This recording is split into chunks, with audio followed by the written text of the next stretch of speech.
Hi, എല്ലാവർക്കും ബ്രൂട്ടോയുടെ പുതിയൊരു വീഡിയോയിലേക്ക് സ്വാഗതം. അപ്പോൾ നമ്മൾ ഇന്ന് നോക്കാൻ പോകുന്നത് CPയുടെ കുറച്ച് ചോദ്യങ്ങളും അതേപോലെ തന്നെ അതിൻ്റെ ഉത്തരങ്ങളുമാണ്. അപ്പോൾ നമുക്ക് ടൈം കളയാതെ നമ്മുടെ ഒന്നാമത്തെ ചോദ്യം നോക്കാം. അപ്പോൾ ഒന്നാമത്തെ ചോദ്യമാണ്, പോക്സോ നിയമത്തിലെ 8-ാം വകുപ്പ് പ്രകാരമുള്ള ശിക്ഷ എന്താണ്? ചോദ്യം ഒന്നുകൂടി പറയാം. പോക്സോ നിയമത്തിലെ 8-ാം വകുപ്പ് പ്രകാരമുള്ള ശിക്ഷ എന്താണ്? 3 മുതൽ 7 വർഷം വരെ തടവും പിഴയുമാണ്. അപ്പോൾ പോക്സോ നിയമത്തിലെ 8-ാം വകുപ്പ് പ്രകാരമുള്ള ശിക്ഷ എന്താണ്?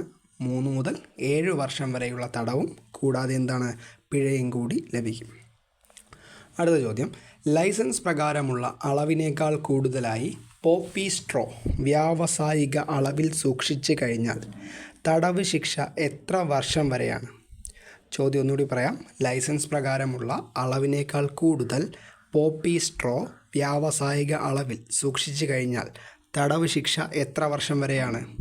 അത് 10 മുതൽ 20 വർഷം വരെ നീളാവുന്ന കഠിന തടവാണ് ലഭിക്കുന്നത്.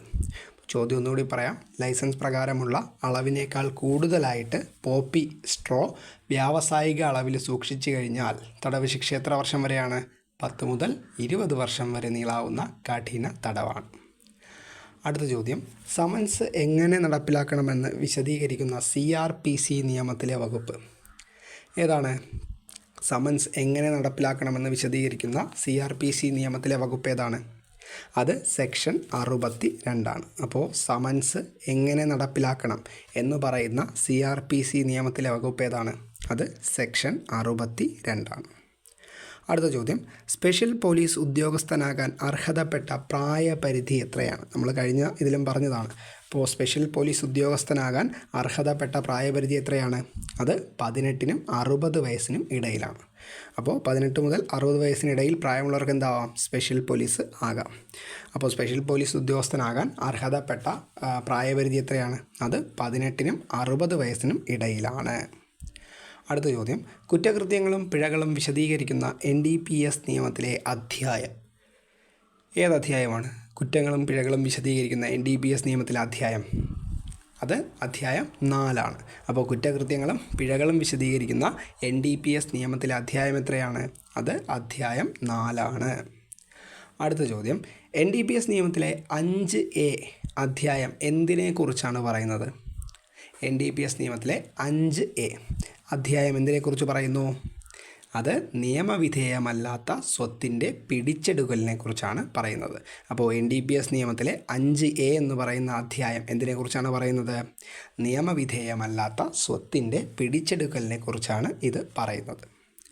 അടുത്ത ചോദ്യം, പോക്സോ നിയമം എവിടെയെല്ലാം ബാധകമാണ് എന്ന് പറഞ്ഞിരിക്കുന്ന വകുപ്പ് ഏതാണ്? സിമ്പിളാണ്, അത് സെക്ഷൻ 1 ആണ്. അപ്പോൾ പോക്സോ നിയമം എവിടെയെല്ലാം ബാധകമാണ് എന്ന് പറഞ്ഞിരിക്കുന്ന, നമ്മളിപ്പോൾ കേരള പോലീസ് എടുത്തു കഴിഞ്ഞാലും NDPS എടുത്തു കഴിഞ്ഞാലും CRPC എടുത്തു കഴിഞ്ഞാലും അതിൽ സെക്ഷൻ 1 പറയുന്നത് എന്താണ്?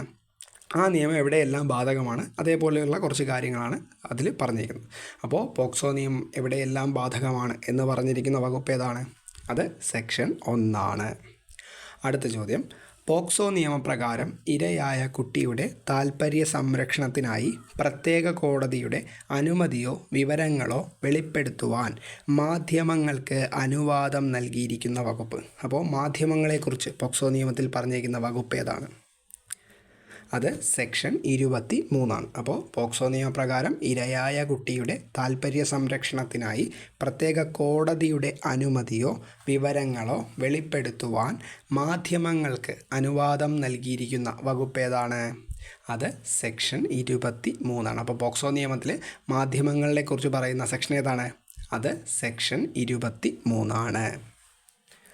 അടുത്ത ചോദ്യം, തേർഡ് പാർട്ടി ഇൻഫോർമേഷൻ, അതായത് 3-ാം കക്ഷി വിവരത്തെക്കുറിച്ച് വിവരാവകാശ നിയമത്തിലെ ഏത് വകുപ്പിലാണ് പറഞ്ഞിരിക്കുന്നത്? 3-ാം കക്ഷി വിവരം അല്ലെങ്കിൽ തേർഡ് പാർട്ടി ഇൻഫോർമേഷനെ കുറിച്ച് വിവരാവകാശ നിയമത്തിലെ ഏത് വകുപ്പിലാണ് പറഞ്ഞിരിക്കുന്നത്?